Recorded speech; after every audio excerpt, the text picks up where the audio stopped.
go in reverse. Let's go in reverse. The premise of the article, of that second article, is that we are what? Social. Social. That's right. At one point, we read a quote about how people eventually do not care about their fathers. Fathers. Basically said a son doesn't care about his father eventually, but okay, see, you'll get it back. Second article discussed the ideas of Rousseau. That's right. The article, that other one, it started talking about an unusual kind of bee. What kind of bee? A bee. A zombie bee, the Walking Dead bee. They fly like that. No, it's at night. They're flying at night. Why would a bee want to fly at night? You're supposed to be looking for flowers and stuff, right? Because they're screwed up. It's fine. Right? Those bees are messed up. They got a disease. But they talk about, basically in that article, right, about how human beings, or all of us, it's not necessarily diseases that are making us do stuff, but it's stuff inside us, right, that's making us do stuff. And care about different things. Get mad about certain things. Get ticked off. Or get, passionate and care deeply and call something sacred about certain things. It's not necessarily us, it's things sort of that we inherit within us. Okay, we'll talk about that. Different levels and so on. The first article ended with a quote from a cartoon character. Yes. Wait, do you want the cartoon character? Cartoon character. Yeah, who's the cartoon character? SpongeBob SquarePants. And how does the song go? Feel something lives in the Something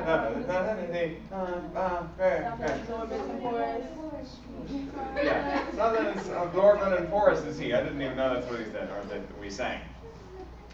SpongeBob SquarePants is a masterpiece of our times, isn't it? I mean, wouldn't we agree? I mean, it's good. It's up there with The Simpsons. It's underrated stuff. Okay, yeah, so we're absorbent. What? That's it? Gotta leave already, Elijah? Oh, geez. Just getting good. Okay. All right. Okay. So yeah, that's our quiz today. Way to go, all of you, for reading it. That's right. Power to y'all. Stuff is getting inside you. You are absorbing stuff that will guide you in the future. And the more this kind of thinking is out there, the more you can understand it, the better, the more impressed people will be. If you just care about impressing people, but it'll be useful in all sorts of ways. Okay.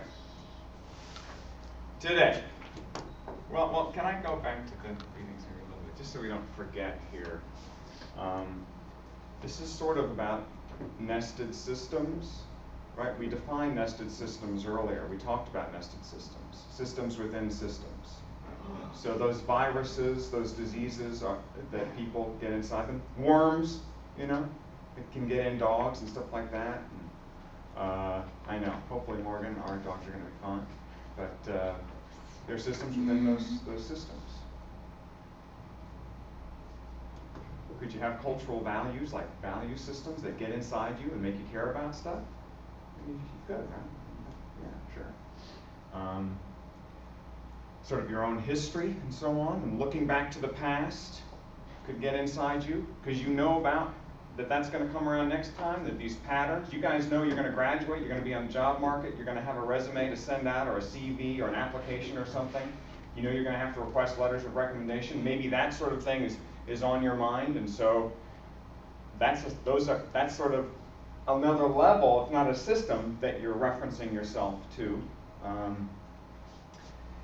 Okay, so that's where we're going there, and here about connectivity versus individualism, social connectivity versus individualism. We're going to be talking about that. Maybe at what points individualism is perfectly appropriate and maybe the best way to go about things, as opposed to being connected and communal.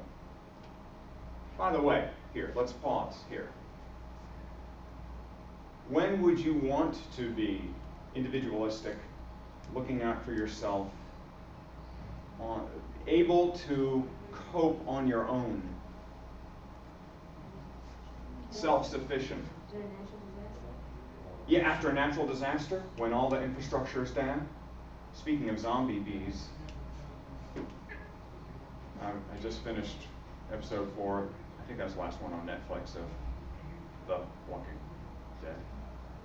How many people in here watching The Walking Dead? Only two of us? Only two of us have watched The Walking Dead? Is that true? I've Surely. not seen it once. That can't be. That's true. Okay, well, this is not a nested system we can refer to, so we'll drop that. But yeah, okay, did you see San Andreas or whatever The Rock was in? He's in his helicopter and society is falling apart. I haven't seen the movie, but I've seen the trailers. You know, there's a big earthquake, right?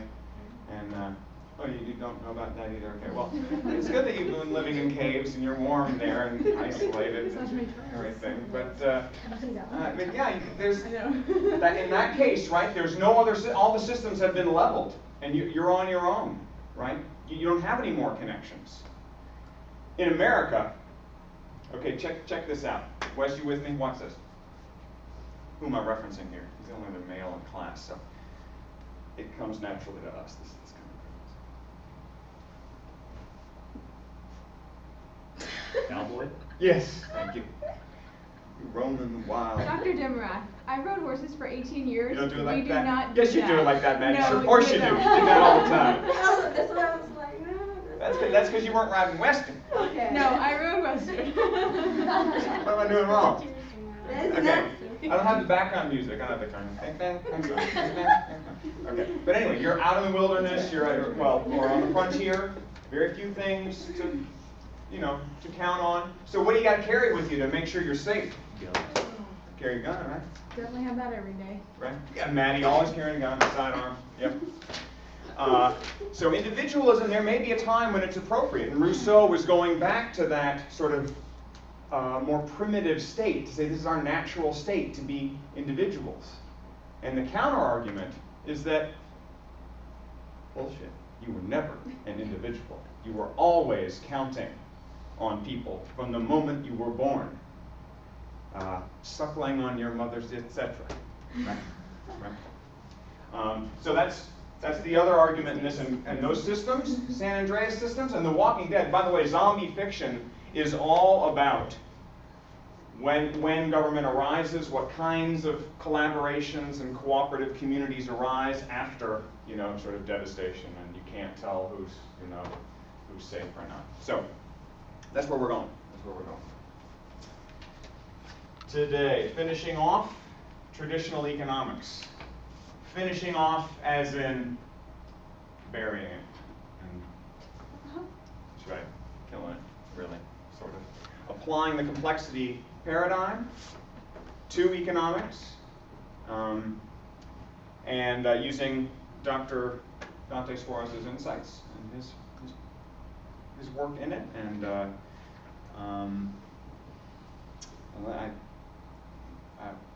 I'll tell you a story about him later, I guess.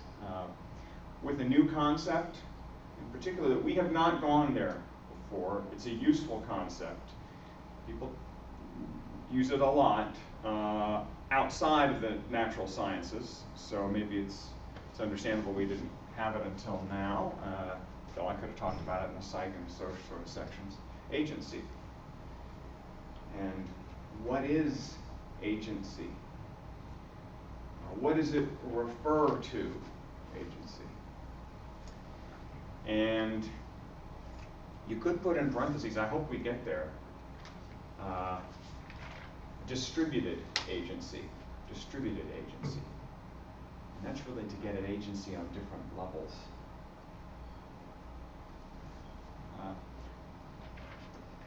When you think of an agent, what do you think of? There might be different things that you think of when you think of the word of a noun, an agent, or the act of being an agent or agency. What do you think of? Matrix. The Matrix? Mm-hmm.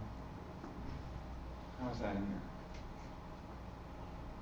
Agents, really? Never seen that movie? Yeah, I've seen it.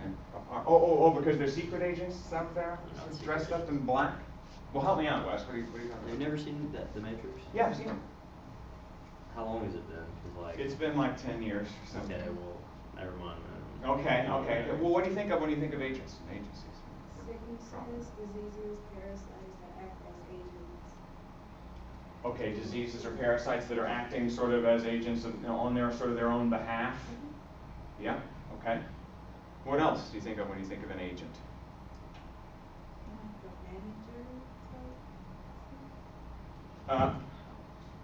Like professional athletes, they have agents. They have agents, right? And those agents act on their behalf, right? That's right. They're agents for the athlete. They're acting for the athlete or the celebrity or whoever. Yeah? Okay. Secret agents. If you're talking about secret agents, they're guys dressed in black with sunglasses. I thought that's what you were referring to, Wes. Men in Black. Men in black kind of thing. They're agents, FBI agents. They're agents for the agency, right? That has intentions, right? Has a mission to protect or something like that. Okay, so that's where we're going. We're talking about that. Distributed agency means agents acting on behalf of different levels of complexity, different systems that are maybe nested within each other. Okay, I just thought I'd restate this before we get going here. Your assignment, and when did we say it was due? Tuesday, that's right. It's thoughts, it's notes, but they're attached to every concept, right, that we've talked about and that we've summarized. And I would think every single concept you should be able to reference with your topic. You're thinking about how they're related, okay? So where has there been emergence in that topic? How might differentiation be occurring? If anybody's doing education, something related to education, charter schools, I was just at a meeting yesterday downtown talking about a new charter school that's going in, and so that came up, that kind of new sort of school. Is that a good thing? Punctuated equilibria, what that is. That's maybe more what a charter school is hoping that it will be. Differentiation might be more akin to, we have these special places where we go to discuss these things. Nonlinearity, what is that? How has entropy or attraction been involved? Simplification, discrimination, exploration. Which of them are helpful, and which might seem, comprehensible? See me talking about that. Okay. Any questions on that? Take notes. Can they just be like informal notes? It can be informal notes. I want to facilitate your brainstorming and your thinking about it. It might look like, you can't read it, I'm not exposing Morgan's private thoughts, but something like that, okay? Okay. We've reviewed so far all these concepts. We might lump them together. I think you could. Could you see how some could be lumped together? Is there any that you put together, sort of? Well, that's sort of related to that. Emergence and coevolution. Thank you, Z. Emergence and coevolution, that's right. So as one thing changes, it causes a change in the other. Maybe a new partnership emerges, maybe like charter schools, maybe that merging of private sector interests with public monies for school. Anything else? Differentiation Differentiation. and unintended consequences. Yeah, unintended consequences. Yeah, as things differentiate, you didn't realize that it would have that outcome, but it did. Emergence and unintended consequences. Okay. Here's how I've clumped them. I've clumped them in two clumps. One is sort of a static look, okay, you see this, and the other is looking at change, how change is happening, okay? Clumped. Nonlinear relationships between nested systems,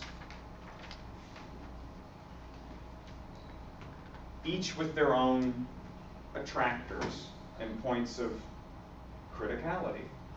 Now, attractors are sort of forms that things sort of hang around, that they're moving around, they never replicate themselves exactly. And points of criticality, which manage to sort of oscillate between attraction and dissipation. So heap of words that are abstract, but I think that's one way to nest them, or to clump them. And then this is change. Emergence from attraction and dissipation, facilitated by media. Okay, I'm having my red dot go around that red word. I haven't mentioned that yet, have I, really? But isn't that what, okay, which set of concepts along this side is media related to? Or does it sound like it is? And media are media of what, usually? Forms for interaction. Yes, forms for interaction, exactly. Or circulatory systems, that's right. It's a medium of communication. It's a form of interaction, a medium of interaction, well maybe. Is our atmosphere that we're breathing a medium of communication of information? Well, if information is energy, if information is particles and nutrients, yeah, it sort of is, right? And the more humid the air, the more we can feel how cold it is or how hot it is. I don't know that much. Yeah, so media of communication or interaction. And punctuating equilibria, or sort of punching it up, so as this goes in and out. That's how I clump it. And coming our way, yeah, agency. All right, so that we're adding that to the mix today. Okay? All right, yes, okay, I know. Please, Dr. Demerath, can you get off the freaky diagrams? Okay, just one last, I'm just going to rephrase it, okay? Simplify it a little bit. It's the emergence of a fan club Facebook page. And it's going to emerge somewhere in there as people, these are folks just having perceptions. The fan perceptions are on the perimeter. There might be Facebook pages related, and there might be an official team page. And it's a punctuated equilibrium that would occur if the fan page is seen as meaningful, if it's seen as substantive, it's seen as something that is important, that people will see. It's related to a lot of other people. That's should be a space there. FSI, frequency, stability, and impact. Oh yeah, a lot of important people are important pages linked to that, right? They'll see it. And yeah, they know what it is. It's something consistent. It's not amorphous. It's not like the fan page for everything good, It's seen that way, and it begins to grow and develops its own sort of characteristics because it's drawing in and related to other things that might have some relationship on the periphery to that soccer team. That works. Okay, any questions on that? That's sort of what I'm trying to get us to think about how something might sort of catch because of the way it combines in unpredictable ways with other related information orders.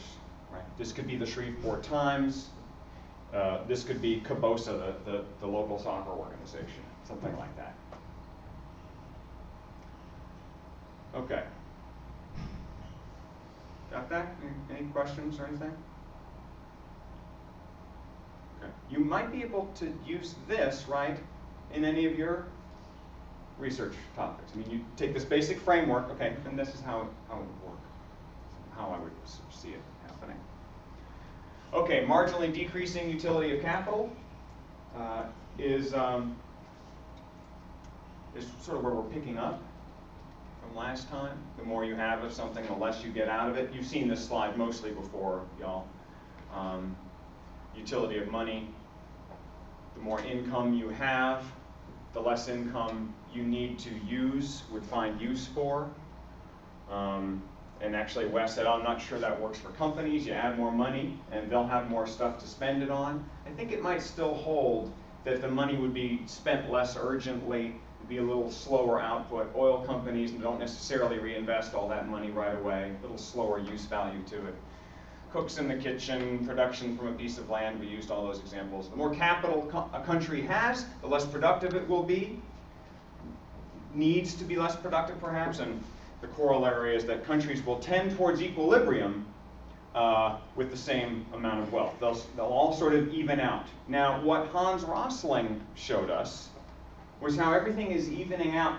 They seem to be brought up to a certain level And following after the Industrial Revolution, all these other countries followed and came up to that level. And it's the rising tide is lifting all boats, as they say. So hey, it's getting better for everyone. Okay, are there alternative interpretations of that? What's going on there? How could you see it differently? Well, it's not necessarily getting better for everybody.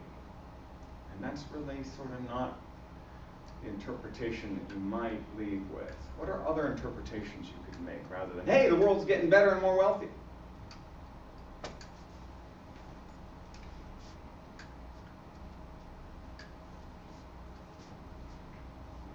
What do you think? Put yourself in different places in the world. Not here, not where we've got projection and cameras and air conditioning. Oh, this is better than it was 50 years ago. Oh, questionably. Right? I'll upload that on YouTube and I don't know, yada yada, all the stuff we got. Got my pointer, Don't put yourself here. Put yourself in other places in the world.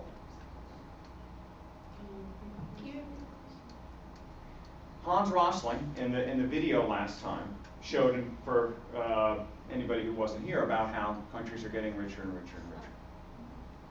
At first, it was like the industrialized countries, but then others are sort of bringing up. The standard of living is rising. But how is that? The world is not necessarily getting wealthier. That might not be the takeaway. And then he starts poking countries and breaking it down and showing how I can poke China here and I can break that down. Break that down. And, oh, there goes the province where Shanghai is. That's higher. Oh, and there goes the such and such province. That's lower. What do you think, Gigi?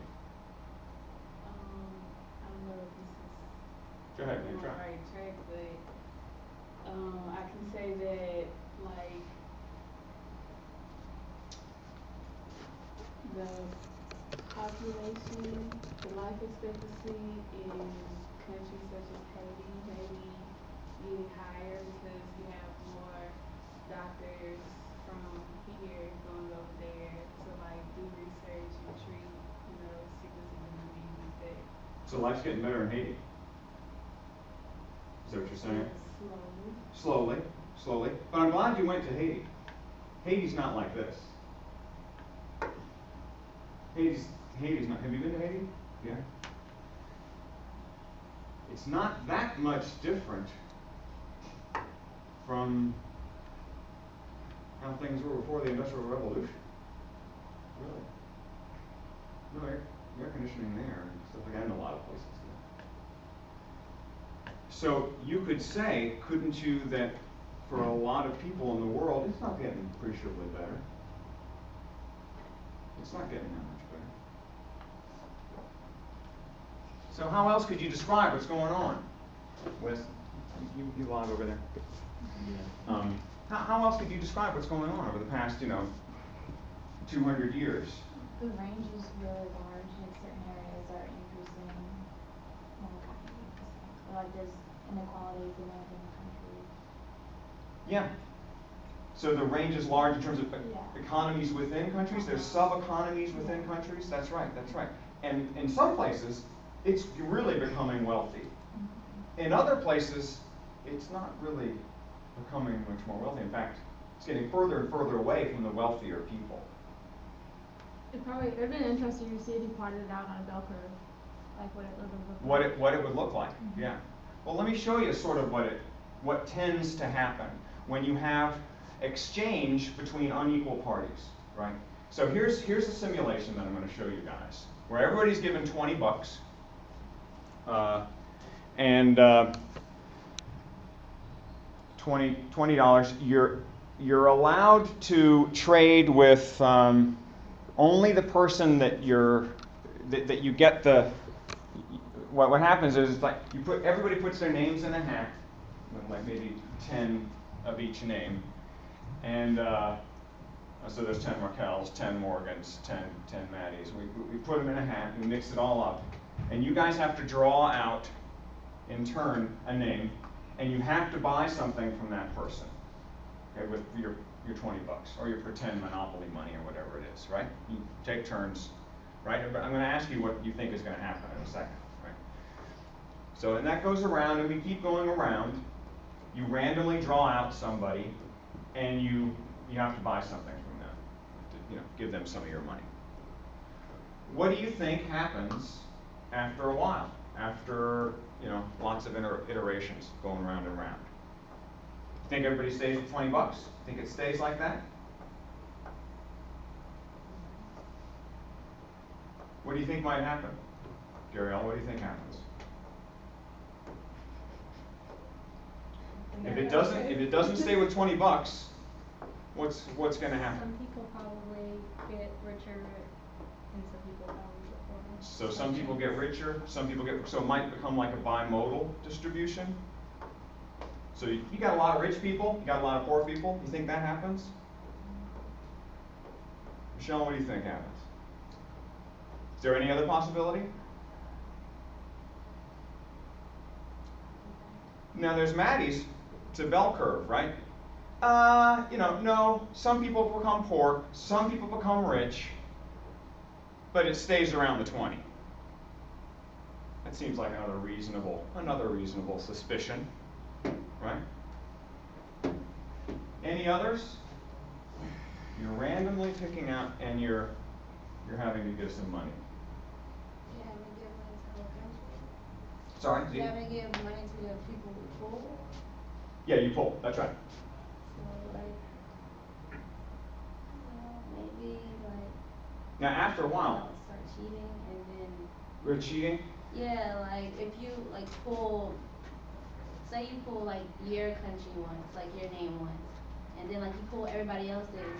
Maybe instead of wanting to give your money to everybody else, you're like, hey, if I give you your name back and you give me my name back, that way we can give money to ourselves. Ah, that's interesting. Yeah, and that would protect you from being sort of excluded and not having any money anymore, right? Yeah, that's a good strategy. See, right, doing that.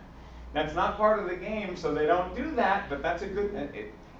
There are people that study game theory, that study the evolution of cooperation, and they would point to the fact that people are going to realize after a while they're not going to be traded with because they don't have any money left. The people that happen to have their names drawn, they're going to be traded with because they're the only ones left to trade with. So actually what happens is it's not a bell curve. It's not some people getting rich and some people getting poor. Show you what happens right here. This is a simulation designed by Mark Godrich, one of the faculty in this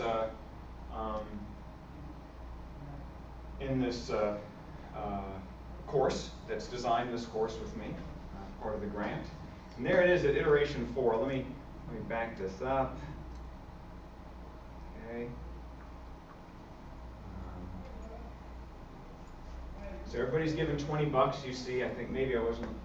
That's iteration 1, so that's one trade. See that? One trade, and one person has gotten richer. I guess is how that works. Let's watch it sort of roll here.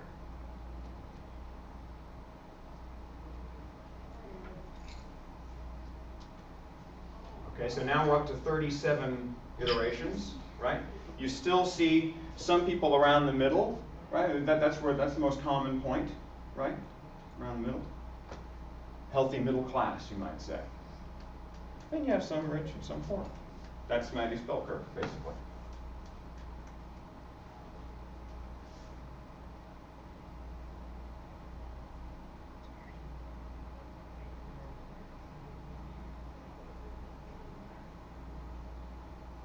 Okay, you see what's happening, right? Sort of.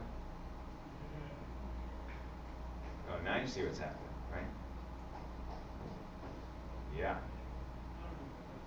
I think he stops at maybe 500 iterations, maybe. I'm not sure.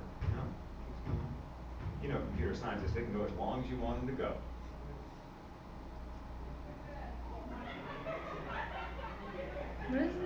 What's on the So Now it's 751 iterations. Maddie? What does that say, counts? Yeah, this is What does that mean? counts. I think that's their money. Number of observations. The Mine money's is on No, the there. no. Yeah, Money's on the iterations. end. Well, I don't know what that is. That's But I would think, here's the their number of money, people these with are the that poor amount of money. people. This is how many people, this is how many people. Oh, How many people, that sorry. makes sense. But you see them getting away here? But they're getting further and further, and they're getting more and more packed here. So what does this mean for an economy? What's happening in the economy? How would you, is there a phrase that you'd use to, or a word that you'd use to express the state of this economy? A gamble? A gamble that you'll, yeah, it's getting worse and worse of a gamble that you'll make it to this point, right? Yeah, it's inequality, right? This is inequality. This is a highly unequal state, and it's getting more and more unequal.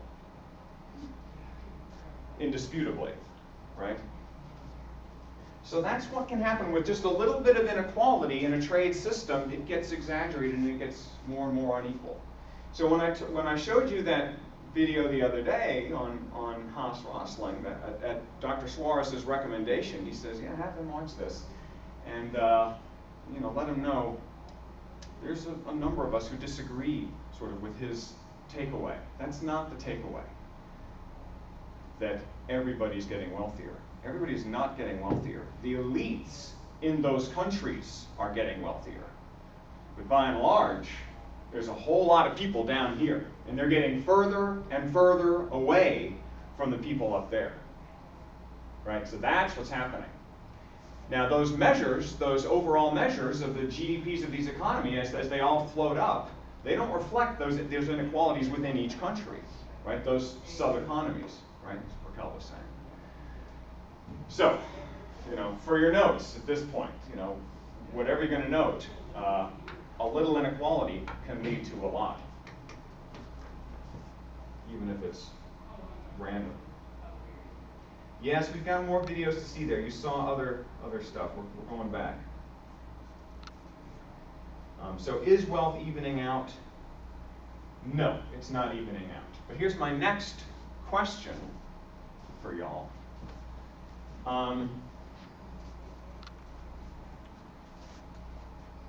Should we control inequality? Should we cap inequality? Cap it, or maybe not cap it. That might be a bad thing to do. In fact, there's complexity economists who say no, capping it, putting a ceiling on it. No, you cannot make over $500,000 a year. That'll be the limit, $500,000 a year. That'll have to make you happy, okay? We're not going over that. And they say, no, you don't want to do something like that. Why would you not want to do something like that? No incentive to work. No incentive to work anything beyond that, right? Once you get to that level, right? It doesn't differentiate between people working there. All you need is some way of differentiating. I mean, it can be, like for faculty, it's not much money that we're working for. It's prizes and treats, something like that. I mean, little things. But we work for it. Evolution grades on a curve. Robert Frank has said, he's an economist, who says all you need is some relative difference. Relative difference. So it wouldn't be a cap. It would be sort of graded. Right? So you tax people more and more as they go up beyond 500,000 or whatever it is. Right? And it could be above 30,000. Progressive tax. So should we control it? Let me ask you this. What happens if we control it too much? No, I guess that's sort of Wes's response there, right? If we overly control it, we take away people's incentive to differentiate themselves. Or not enough? What happens if we don't control it enough? The inequality gap will just keep increasing. The inequality gap would just keep increasing and increasing and increasing. And then what might happen to people at the bottom?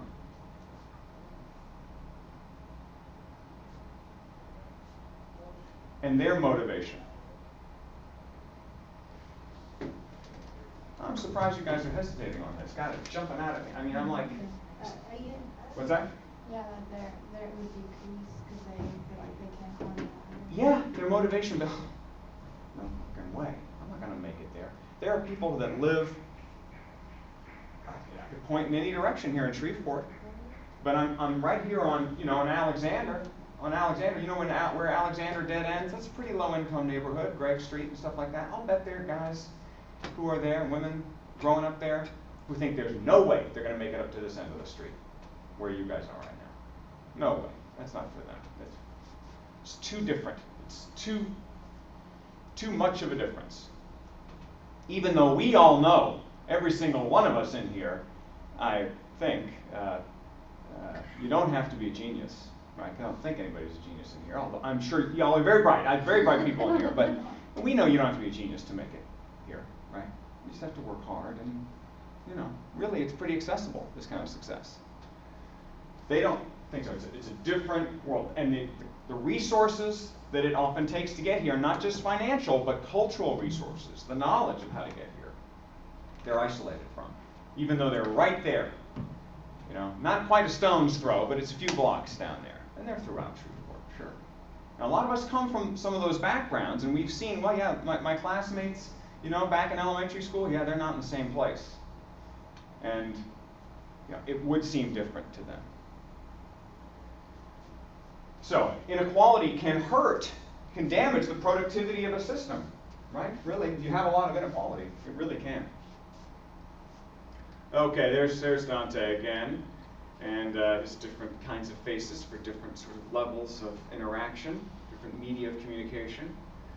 I want to sort of give you his shot of the orcs, guys. I showed you he had a shot of the orcs. There they are, orcs at battle. And about how his point is each one is an individual agent. Just like Rousseau was talking about, our natural state is to be individual agents, free will and able to do different things, right? Are they able to do different? I mean, is each orc free to do different things? They have free will, maybe. Who knows about orc psychology? I don't know, but they have free will, but they're affected by the group as a whole, right? By the mass as a whole. Clearly, they're acting as a group as a whole. So that's the zombie bee sort of metaphor there. There's stuff inside them, passing through them, and the SpongeBob SquarePants amorphous metaphor that they've absorbed that they're responding to all collectively. Yeah, they hate those hobbits, or whoever they're going to war against. Oh, those poor little cute hobbits. Those orcs are terrible. How could they do that? Okay, so that's the idea. Emergence. If emergence exists, Suarez says, then I expect to encounter a world full of emergence. There must be emergence everywhere, happening all the time. And a world of emergent levels. So there must be different levels everywhere, all the time. Lots of different levels. Which means that you can't reduce things to one explanation, to one kind of agent, to one kind of actor, to one kind of orc, you know. You have to explain how they're relating to the different systems that they're nested within. Okay? So you can't be reductionist. So complexity is a theory, a theoretical paradigm, really. It's not a united theory, though we're working on it. In a course like this, preparing for a course like this, is a theory that doesn't let you be a reductionist. It says, no, things are going to change. It depends on what emerges and what the rules of that level are. And that level wasn't there yesterday. It's there now. You have to account for that. So an individual ant, you don't have to write all this down, just to give you sort of his vision of one way of looking at this. A traditional bottom-up, traditional economist view, bottom-up, goes from the ant to the swarm of ants. You understand the consumer, you understand what the consumer wants, you'll understand the economy. You understand the worker, you'll understand the economy. When in fact, that worker, that producer, is influenced by the economy as a whole. And it works the other way too, right? So yeah, we're all individuals with free will, and we're all not individuals with free will in a sense, right? There's stuff inside us that's influencing us, and that's the top-down Marxist approach. I had an angry Marxist history professor. I'm glad I had him. You got to have an angry Marxist in your college education at some point, I think. At least back in the 80s you did. And I give you my angry Marxist line every once in a while. I get in there. But somebody asked him at one point, are socialist economies, Marxist economies, communist economies, back, when the Soviet Union was still working, the wall was still up and stuff like that. Are they as productive in terms of providing consumer goods as capitalist economies? And he said immediately, angrily, that's a capitalist question. It's a capitalist question that you'd ask that you'd be concerned with that. How much stuff can I get is your question, right? That's not the point necessarily of an economy, right? You got those questions initially, or those little essays initially in Suarez's selection about how should we be measuring our economy? Shouldn't it be maybe on happiness or sustainability? Can you sustain it? So that's the Marxist line, that you are influenced by the kind of economy that you're in. The reason that you liked Cinderella stories and feudal systems is because it emulated that. The reason why you like cowboy stories of the Old West in a capitalist economy is because you're in a capitalist system. And the Old West is sort of like the lonely, worker on his own. If you didn't like it, you didn't like how he was treated there, move on. Move on to the next town. That's right. As opposed to the feudal system, Cinderella, she's good, she'll care for everybody. It's a caring patronage sort of thing. You guys come on, Maddie, that's not one. I guess I was doing it wrong my entire life. Hey, what happened? My PowerPoint didn't like the cowboy stuff. Picture of my mom. Oh, that's right. Now we switch to Suarez's slides. Edited, Dante. So if you're watching, these are not really your slides. I mean, they're edited from Demerath's point of view. Not this one, those are pretty much his. What are the physical, you're talking different levels, you're talking nested systems, right? So what's going on in each of those worlds? What are the laws of each? What are the laws of each level? Does each level have laws? So we're thinking of the level as a dimension. What are the interconnections between those dimensions? What are they? How do they relate? And in trying to understand economics, this is the part I think that we should tend to, right? This is the economist, right? The complexity economist. In trying to understand economics, how do we understand consumers without understanding their psychology? Of course we have to understand their psychology, don't we? We have to understand how they think. And they might not all think the same because they're in different levels themselves. We were all raised in different families. We were all raised in different parts of the country, of the city, of our families.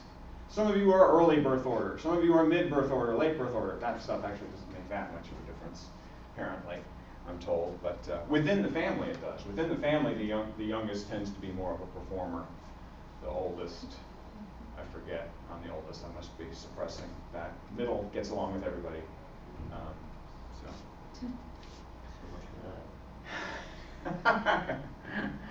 How do we understand companies without understanding their competition? So companies at that level, so that's the consumer level, here's the company level. How do we understand those companies without understanding the systems that they're within? What's affecting them? What's in their sort of landscape? Companies think differently than individuals do.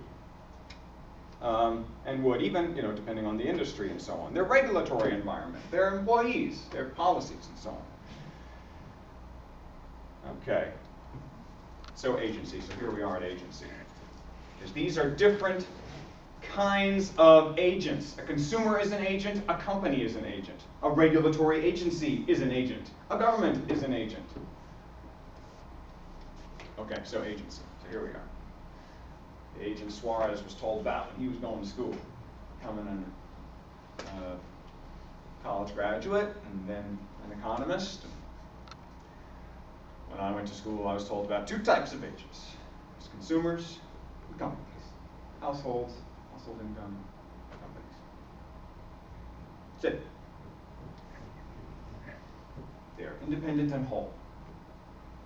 They're not really affected by anything else that varies and separates them out. They're exogenous. Exogenous variables are the independent variables that are causing a dependent variable. The dependent variable, the endogenous variable, depends on the independent variables. These are exogenous variables, company, consumer. They maximize an objective function, their utility, what they want, right? And they're interested in maximizing what they like, what they want, their money, their health, or something like that. Companies maximize profits, consumers maximize utility, what they can do with stuff, the amount of stuff that they have, or the amount of good times that they're having, or their health. Okay, so this is traditional economics. Okay. He says, let's think about this. Let's really think about who we are as economic actors and agents. He says, am I the one that I am at this very moment, in this moment? Am I affected by things in the future? Are some of you affected by things in your future now that you weren't last year? Or anybody else here who's about to graduate? You weren't thinking that way. Back when I knew you as an intro student. Yeah, you were free and easy, and no, now you're all, right. Right, no, we're affected by that stuff. What if I have conflicting interests? So it's not all just easy, oh, I want more stuff. That's my thing, I want more stuff. No, I want more stuff, but on the other hand, I want more of this over here too, and I want that over there too. And I can't have this if I also want that. And what if they conflict? What if I have kids? He said, Dante, who's the father of a 2-year-old, I guess, or 1-year-old. And I care about their welfare. So maybe I'm not really an agent. I'm sort of an agent for that agent, right? Okay, evolution and utility. Are we absolutely independent of our species? Being free will, free acting agents. How are you intertemporal? And this is that thing about you looking forward or looking behind you.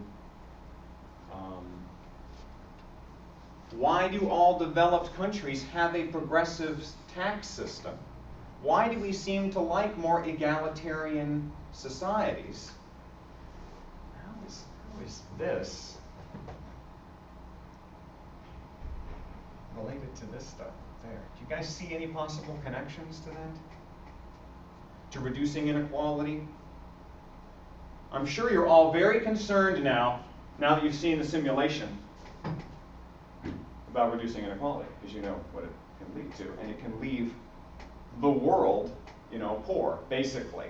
And a little tiny percentage, way out and distant, everybody else gives up. And says, well, screw it. They're the only ones with Apple Watches, Not me anymore. Can't afford that. My grandparents could.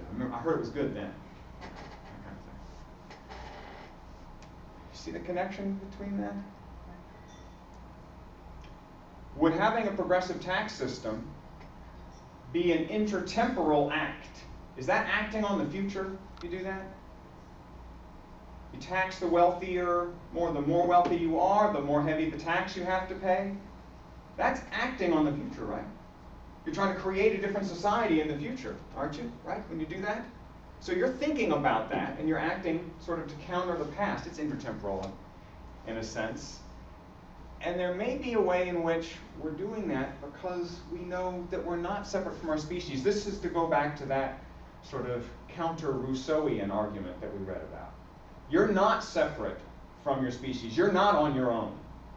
You know, you're not out there on the western frontier riding your horse, right, with your bedroll on the back, and you can shoot jackrabbits, and you know, you'll be fine on your own.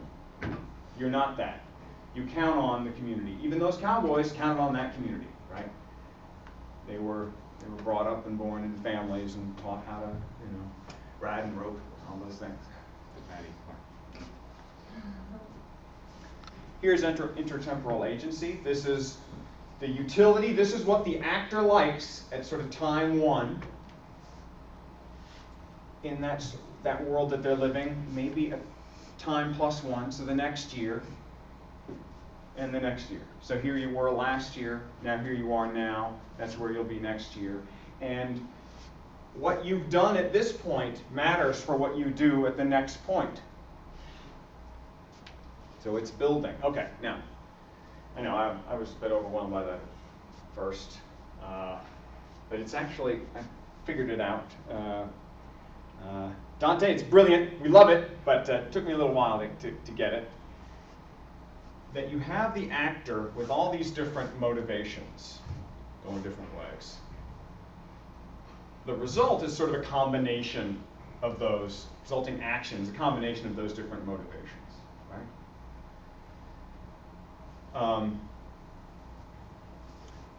And as you go through periods in time, you change sort of the resources that you're acting on. And so who you are, your resulting behavior over time changes, and you know who you are as an actor. So your intertemporal utility that you have, the stuff that you want.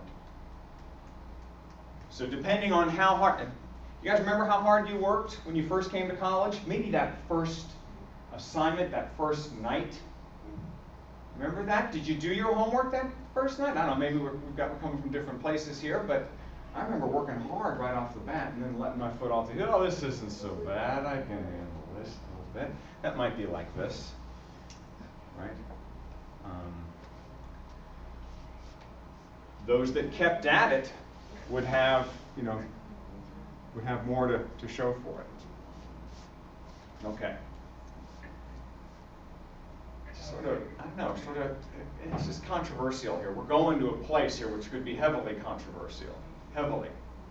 I don't think Dante necessarily means it this way, but in social science, you know, you take a principled point of view and you're going to follow that argument. You can end up in places where you didn't mean to end up. Okay? Says, I believe there's evidence showing that warmer climate societies tend to be poorer. See what he's sort of referencing there? Think about the developing world. Where is there a lot of poverty? Sorry? Africa. Africa. How about where Dante's from? Mexico. How about going around the world? Thinking about Asia, like South Asia. Who's richer, South Asia or North Asia? Is Japan richer than Indonesia? Yeah. Is Korea, South Korea, richer than Malaysia? Yeah. North Korea, stay on North Korea for a second, right? Culture matters, doesn't it? Okay, so he thinks that there might be a difference here, and what he's talking about here is here's where you're getting really, really productive. You're thinking forward. You're saving up for what? In cold weather societies, what would you be saving up for? Fuel, clothes, food, because it's gonna get what? Cold. I thought you were going to say cold. Well, I mean, you're saving up for winter, right? So hunter-gatherer societies, it's going to be barren out there. Now, here in Louisiana, it's not that bad, but there won't be really leaves on the trees and stuff like that. I don't know. Do things hibernate around here? Where I'm from, Massachusetts, man, It's gonna be The roaches- inhospitable. The roaches go away, they hibernate. Oh, the roaches go away. Well, we can't eat them anymore. Yeah, okay, distributed agency is what we're talking about here. But it's distributed, guys, it's distributed over time, that agency, as well as sort of place or system level. That's what we're getting at. Distributed agency. Okay, so traditional independent agents are only one of many different levels of agency, he's arguing, right? So you can't just think about a consumer as a consumer. It depends on who they're consuming for, what they're buying for, what their mentality is.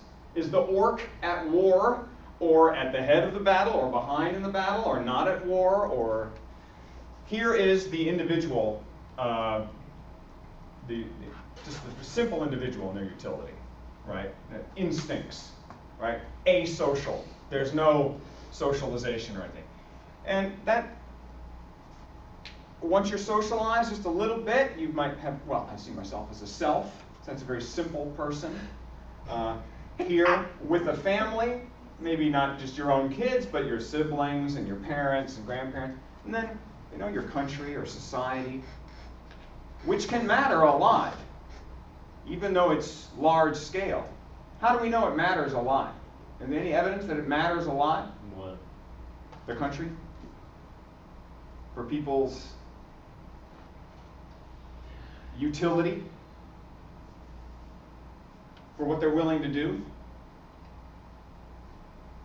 You're willing to die for your family, right? Sometimes. Yeah, the military. They die for their country. Yeah, they died for their country. That's right. That's right.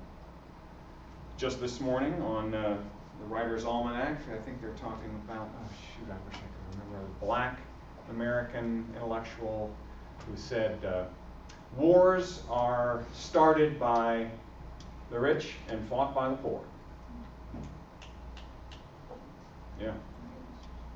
Seems sort of like that. And it's maybe because the wealthy are nested in areas that isolate them and protect them from having to participate and make those sacrifices. So upper levels, realms of action. Here's the self, and it's bounded in terms of what it can do. It's constrained. It's constrained by the system within which it exists. So utility functions are constrained by the levels to which they belong. I would say systems, in a sense. Systems to which they belong, or levels.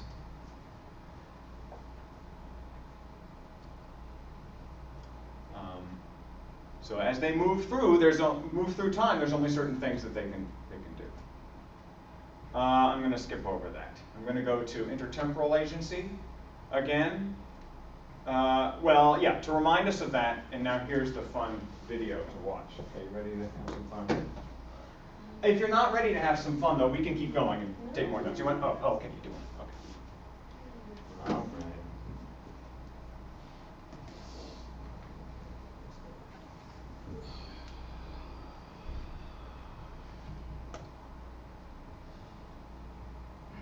You guys ready for some cuteness? Ready? Can you handle cuteness? Okay. What can a marshmallow tell you about your kids? You might be surprised. Psychologists at Stanford found that kids who could hold off eating one of these did better in school and in life. So we set up our own marshmallow test to see what would happen and what parents could learn about teaching our children self-control. Okay. What is that? It's a marshmallow. But it's not just a marshmallow. Do you like marshmallows? Yeah, it's what's going to make the next 15 minutes feel like 15 hours for the kids at the Edina Family Center. You can either eat this marshmallow now. I need that marshmallow. Well, just let me tell you what to do. So you can either eat it now, or wait until we come back and you get to. I want two. Dr. David Walsh is a big fan of the original marshmallow test research. He wrote about it in his book, No, Why Kids of All Ages Need to Hear It and Ways Parents Can Say It. The genius of the experiment, however, was that they followed those children for 18 years. In Amelia, the ability to wait for the second marshmallow was an amazingly strong predictor of their success in school, their adjustment, their happiness, even their popularity. What does it mean when a child does eat the marshmallow? Now, we're not predicting. that any of these kids are going to be either good at self-discipline or not. What we really want to do is help parents try to figure out how. He said, we're not predicting whether, what did he say? Any of those kids are going to be good at self-discipline or not, but we're trying to help parents, help them be good at self-discipline by understanding sort of some of the parameters here. So I just keep that in mind about why they're not making that prediction, but that's not so important. I'm just pausing that so that we can know that. How can we help our kids develop more self-discipline? Because we do know from a ton of research that that is a key success factor for kids, the ability to say no to themselves. Hi, Lily, nice to meet you. Nice to meet you too. Lily gets the deal right away. When I come back, what am I gonna have? Another marshmallow. In a room with few distractions, she waits, and waits, and waits. 15 minutes is a long time It for is, a child. it's a very long time for a 4-year-old. 15 minutes is a real long time. In the next room, Lily's mom watches with Dr. Walsh. Surprised she's lasted this long. It's coming up on dinner time. Lily surprises her mom, and even herself. And I smelled the marshmallow. I thought I would eat it, but I didn't. Should I give you another marshmallow? Yeah. Absolutely, because that was the deal. Okay, very good. He gave me 2 marshmallows. Of the 11 kids who took part, 4 ate the marshmallow within the first minute. Among them, 3.5-year-old Casey. Your mom and I are gonna go on a errand now. You can either eat one or wait. I'm gonna eat one, okay? That's whatever you decide is fine. Okay, very good. Casey kept his word. Bye-bye, buddy. I'm gonna eat it. I'm gonna eat it. 11 seconds later, the marshmallow is history. Now it's his twin brother Nathan's turn. So you can either have 1 or 2. 2. It looks like Nathan wants to have his marshmallow and eat it too.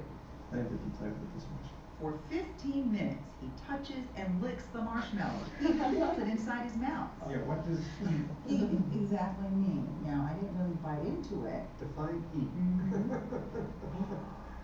It's tempting to keep watching these kids with the marshmallow, but that's not what this story is really about. So what can parents do to help their kids develop self-discipline? It's the kid's job to push against the limits, it's our job to set limits. So we have to be consistent then, because if we're Absolutely saying this important. is, you do this, then this is what's gonna happen. Exactly.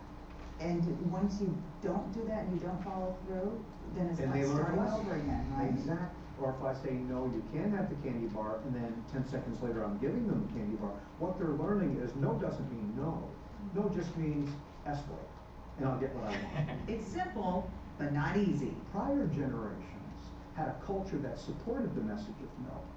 What's difficult today is that we have a culture that undermines the message. We have a culture that says more, fast, easy, fun. A culture that says, eat the marshmallow. The short Can I ask you guys why or where that culture might be coming from? Do you think? Where From you, the introduction of yeah, technology. would you, Liz, where you, sorry, Maddie, what did you say? I said the introduction of technology. You're just having stuff like right at our fingertips. Okay, so things are faster? Yeah.